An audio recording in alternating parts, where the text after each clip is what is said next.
Hi. This I just got through doing an addendum to my super sled. This is a smaller sled.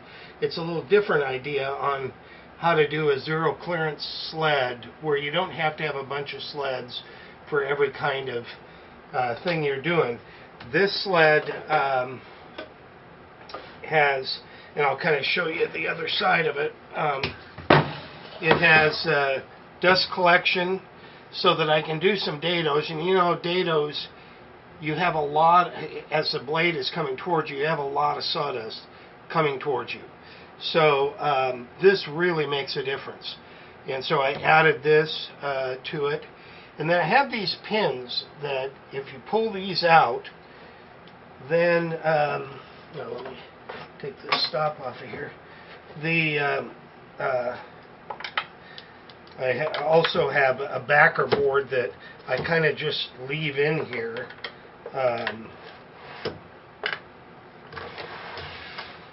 For no tear out as you're coming back through something. But you pull this out and I can make these up. Now the difference with this and my super sled is this you have to use, a little bit of 1/2-inch plywood. And so that's quite a bit to make, and you can see the holes where these two holes where the pins come through. And I'll show you the other side of it. These pins come through. I'm not sure that let me see if you can see that. I don't think so. I'll lift it up. Anyway, the pin comes through right there. And that kind of holds this in place. So I use these as a backer board that slides in after you put that in, so that as you're cutting through, you can slide this and make different slots. I've already got a couple there in different directions. So this one here is a 1/8 inch straight, and see, it doesn't matter about this because once you put the pins in, those are out correctly. I also have, like, here is a 45 degree with a 1/8 kerf. And as you can see, the bottom here, you can just have a big slot in there because it really doesn't matter. Once you slide in your zero clearance and put your pin in, and that could be something else besides this. Now, take a look at my addendum to the super sled, because I just put zero clearance where you pull a piece out here. So there's a couple different ways of doing it. Then I slide this board in,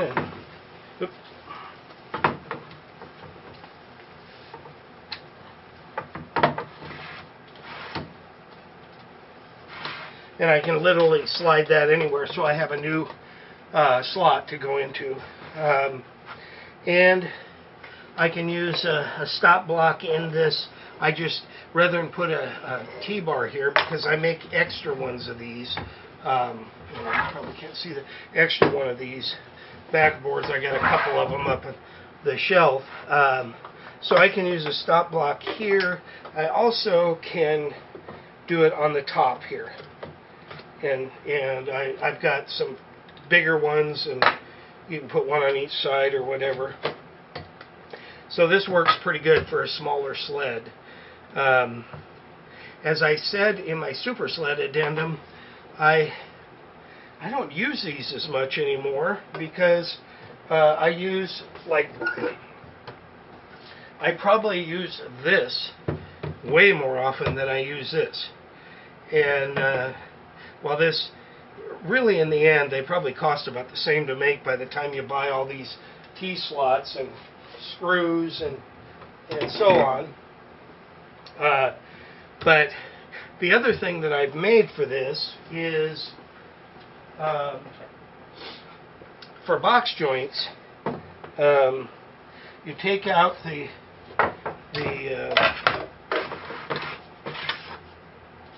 zero clearance pins out. You got the zero clearance, and you can put these in.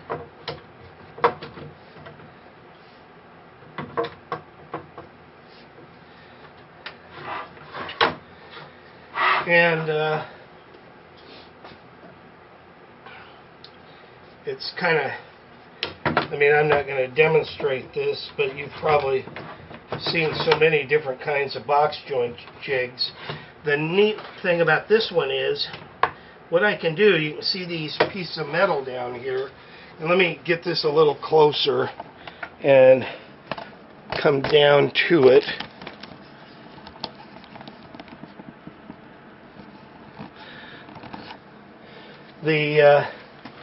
I've got two L-shaped brackets down there, and so I could go that wide if I wanted to, but you create the size of box joint you want here, lock these down, and then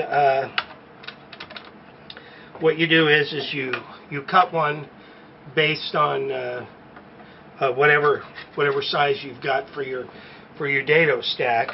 Then you put it in here and you adjust this to the width, and but first you adjust this one to the left of it so that it lines up with the slot and the edge of this. Tighten it down. Then you lay this one in, put down your board that you've cut that dado slot with, move it right to the edge, tighten it, and basically you can go from there. So you can make any size dado slot or any size box joints down to I think it'll do at least a quarter. Yeah, might do an eighth. I can't remember how I set this up, but anyway, it works because I made a box out of it. And here's the box.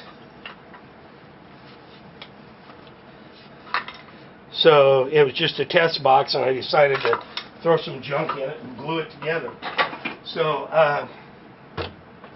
so there's quite a few things you can do with this, and it's not a very big unit. It's not too heavy, and it's very usable. So let me pull this back up. You hear me talking, and you see my belly probably, but not my face. And so I can't think of anything else with this, but this box joint jig really works well. It's kind of a copy of the Incra iBox, the way it works, and I have one of those. In fact, that's probably what I use most of the time for especially drawers and so on, but I could use this. I just wanted to see if I could make one, and they do the same thing with two bars here that kind of open. It's probably a little simpler, but this is much cheaper. That Incra iBox is, I think, $170, and you know, I probably have $100 worth of material here, but I can expand this to a lot more things. So, you know, it's just kind of up to you. Anyway, thank you very much. Oh, there's my gizmo.